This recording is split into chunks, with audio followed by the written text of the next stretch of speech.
नमस्कार। लोकसभा चुनाव की तैयारी शुरू हो चुकी है और बंगाल को लेकर सियासी जो आंकड़ा है वो काफी चौंकाने वाला सामने आ रहा है, क्योंकि अब एक तरफ इंडिया गठबंधन है तो एक तरफ एनडीए, लेकिन बंगाल पर कौन किस पर भारी नजर आ रहा है इसको लेकर सबसे सटीक और महत्वपूर्ण, क्योंकि बंगाल से 42 लोकसभा सीटें आती हैं और तीसरा बड़ा राज्य है जो कि लोकसभा चुनाव के लिए भी महत्वपूर्ण माना जा रहा है। इससे पहले यहाँ पर काफी गड़बड़ी देखने को मिली है और ऐसे में लोकसभा चुनाव को लेकर सियासी गणित सामने आ रहा है। उस हिसाब से यहाँ पर किसकी जीत हो सकती है, क्योंकि बंगाल चुनाव सबसे महत्वपूर्ण चुनाव भी माना जा रहा है, क्योंकि यहाँ पर हाल ही में विधानसभा चुनाव और लोकसभा चुनाव में बड़ा उलटफेर देखने को मिला था। और ऐसे में अब क्या 2019 के मुकाबले बीजेपी 2024 में बड़ी जीत की तरफ बढ़ेगी, लेकिन पश्चिम बंगाल में जिस कहा से ममता बनर्जी ने प्लान तैयार किया है और जिस कहा से अब विपक्षी दल एक साथ मिलकर चुनाव लड़ रहे हैं, तो बंगाल में कौन किस पर भारी है, क्या बंगाल में खेला बीजेपी कर पाएगी,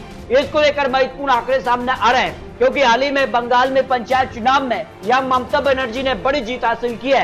हालांकि इस चुनाव में भी हिंसा देखने को मिली है, लेकिन पश्चिम बंगाल में पंचायत चुनाव में ममता बनर्जी ने यहाँ पर जो है बड़ी जीत हासिल की है। यहाँ पर अगर बात की जाए तो काफी चौंकाने वाले आंकड़े पश्चिम बंगाल को सामने आ रहे हैं, क्योंकि यहाँ पर महागठबंधन बना है और ऐसे में पश्चिम बंगाल में क्या इसका असर देखने को मिलेगा, लेकिन आंकड़े बेहद ही चौंकाने वाले और खलबली वाले सामने आ रहे हैं। बंगाल को लेकर बीजेपी ने जो नया प्लान तैयार किया है उस हिसाब से 42 लोकसभा सीटों का क्या ओपिनियन पोल सामने आ रहा है और इस हिसाब से बंगाल की जनता इस बार टीएमसी या फिर बीजेपी किसका साथ दे सकती है, इसको लेकर चुनावी आंकड़े और चुनावी अनुमान सामने आ रहे हैं। इससे पहले बिहार को लेकर भी महत्वपूर्ण विश्लेषण आपको दिखा चुके हैं। 40 लोकसभा सीटें आती हैं, लेकिन बात की जाए पंचायत चुनाव की 2023 में तो जिला परिषद, पंचायत समिति और ग्राम पंचायतों में जहां सबसे ज्यादा सीटें टीएमसी ने ही जीत हासिल की है। यहां पर जिला परिषद में से 20 सीटों पर यहां पर टीएमसी, जबकि BJP 0 seat, left 0 seat, Congress 0 seat. लेकिन इस बार माना जा रहा है कि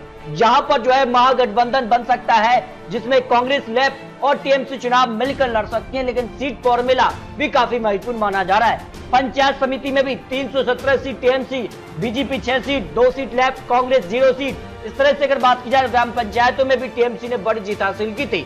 लेकिन लोकसभा चुनाव और विधानसभा चुनाव में आंकड़े बदल जाते हैं, जिस कहा से पश्चिम बंगाल को लेकर पंचायत चुनाव में या 2018 के मुकाबले 2023 में बीजेपी की सीटों में इजाफा हुआ है, जबकि टीएमसी की सीटों में गिरावट भी देखने को मिली है। और अब क्या आंकड़ा बन सकता है, लेकिन लोकसभा चुनाव को लेकर जो आंकड़े हैं वो भी काफी चौंकाने वाले सामने आ रहा है। अब तक यहाँ पर बंगाल में सीपीएम और यहाँ पर टीएमसी का ही कब्जा रहा है। 1980 से लेकर यहाँ पर 2019 तक, यहाँ पर बात की जाए 2009 से लेकर 2019 तक 3 बार यहाँ पर टीएमसी ने बड़ी पार्टी बनी है, बड़ी जीत यहाँ पर मिली है टीएमसी। लेकिन अब किसका नंबर आता है, जिस कहा से 2019 में टीएमसी ने 22 सीट, बीजेपी ने 18 सीट और कांग्रेस ने 2 सीटें हासिल की थी।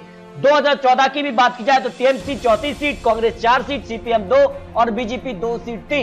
लेकिन 2 सीटों से बीजेपी का जो सफर यहाँ पर 18 तक पहुंचा है, लेकिन अब क्या आंकड़ा बढ़ेगा बीजेपी का या फिर कुछ नया देखने को मिलेगा, क्योंकि अब यहाँ महागठबंधन बन चुका है। इसके अलावा विधानसभा चुनाव के भी आंकड़े अगर बात की जाए तो यहाँ 1972 में कांग्रेस ने सरकार बनाई थी पश्चिम बंगाल में, लेकिन इसके बाद लगातार यहाँ पर लेफ्ट यहाँ सरकार में रही है। 1977 से लेकर यहाँ पर 2006 तक लेफ्ट की सरकार रही थी, लेकिन 2011, 2016 और 2021 में यहाँ ममता बनर्जी ने 3 बार यहाँ पर जो है मुख्यमंत्री बनने का भी रिकॉर्ड नाम किया है। और वर्तमान की भी बात की जाए तो एकमात्र ऐसी महिला मुख्यमंत्री है जो फिलहाल यहाँ पर मुख्यमंत्री के तौर पर हैं। लेकिन अब सवाल है कि लोकसभा चुनाव में किसका पलड़ा भारी होगा, क्योंकि विधानसभा चुनाव में बीजेपी ने 81 सीटें हासिल की थी, टीएमसी ने 207 और कांग्रेस 2 सीटों पर सिमट गई थी। लेकिन इस बार गठबंधन हुआ है और पश्चिम बंगाल की 42 लोकसभा सीटें आ जाती हैं। अगर 2016 की बात की जाए तो विधानसभा चुनाव में यहाँ पर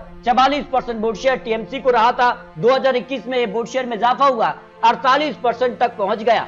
वही बात की जाए बीजेपी के लिए, 2016 में बीजेपी 10% वोट शेयर, लेकिन विधानसभा चुनाव 2021 में 37% वोट शेयर तक पहुंची, यानी एक तरफा यहाँ पर सीधे तौर पर टक्कर जो है टीएमसी विशेष बीजेपी हो गई है और अब बीजेपी का वोट शेयर पश्चिम बंगाल में बढ़ा है।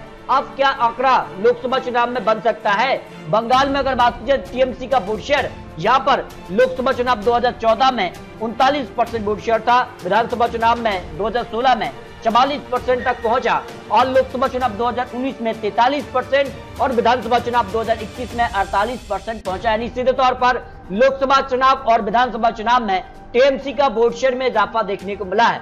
इसके अलावा बीजेपी की बात की जाए तो बीजेपी के वोट शेयर में भी लगातार इजाफा हो रहा है। 2019 में 40% वोट शेयर, लेकिन विधानसभा चुनाव में 37% वोट शेयर रहा। इस तरह से पश्चिम बंगाल में बीजेपी वर्सेस टीएमसी अब चुनाव हो चुका है और ऐसे में किसका पलड़ा भारी हो सकता है, इसको लेकर पश्चिम बंगाल के लिए कुछ महत्वपूर्ण आंकड़े भी सामने आ रहे हैं। लोकसभा चुनाव के लिए आज चुनाव होता है बंगाल के लिए 42 लोकसभा सीटों के लिए, तो टीएमसी 44% वोट शेयर से 20 से 22 सीट हासिल कर सकती है। जबकि बीजेपी की बात की जाए तो 40% वोट शेयर से 18 से 20 सीटें हासिल कर सकती है। सीपीएम 1 से 2 सीट, कांग्रेस 1 से 2 सीट पर कड़ी टक्कर देखने को मिल सकती है। यानी पश्चिम बंगाल लोकसभा चुनाव में बीजेपी और टीएमसी में कड़ी टक्कर देखने को मिल सकती है।